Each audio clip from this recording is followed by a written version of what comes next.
जाईल तशी तशी तुमची आयुष्याची घटका भरत जाते. तुम्हाला मृत्यू हा मिळणार. कुठल्या खाण्याचे दुष्परिणाम काय होतात?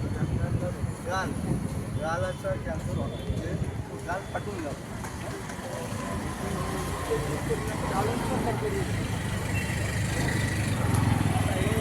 वेगवेगळ्या नावाचे गुटखे आहेत. छोट्याशा पुढीमध्ये आज महाराष्ट्रामध्ये गुटखा बंद आहे, पण प्रत्येक 5 स्टॉलवर गुटखा मिळतो. म्हणजे होलसेलर आहेत, रिटेलर आहेत, त्याचे हे जी 50 पैशाने मिळायची ती आता 10 रुपयाला मिळायला लागली. तर व्यसनांची या तऱ्हेची तयारी आहे. तर आपल्याला याच्यातून मुक्त होता. गुटख्याच्या याच्यामध्ये सगळं काही आहे. गुटखा खाणं भयानक आहे. एक बळी पडायला दाताचा कॅन्सर, तोंडाचे जिभेचे कर्करोग त्याच्यामुळे होणार.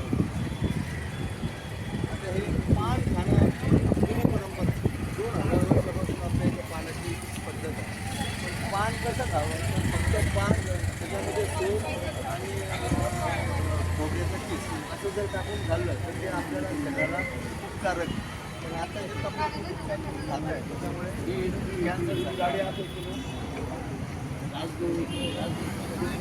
सिगारेट ओढला. सिगारेट ओढलं म्हणजे आजकाल प्रतिष्ठेचं व्यसन झालं. सिगारेट ओढली तर तुम्हाला रोग कोणकोणते होतात या रोगांची माहिती. जगात असा एक रोग नाही शिल्लक की तो त्याच्यामुळे होणार नाही. तर त्याच्यावर बंदीच आणली पाहिजे. ते न घेता काम झालं. ही एक छोटीशी कन्सेप्ट मी बनवलेली आहे किंवा आपल्याला आजार का होतो. या human body just like a tree. याच्यामध्ये मनोविकार आहे, व्यसनाधीनता आहे, वायू प्रदूषण, अन्न आणि जल प्रदूषण, अतिप्रयोग आणि उत्तेजन. अति औषधं, अति खाणं, अति पिणं, अति झोप हे सुद्धा शरीराला अपाय. ज्याच्याने काय होतं? शक्तीचा क्षय होतो, दोष संचय होतो, प्रमाण होतो आणि तीव्र रोग. तीव्र रोग म्हणजे व्यसन रोग.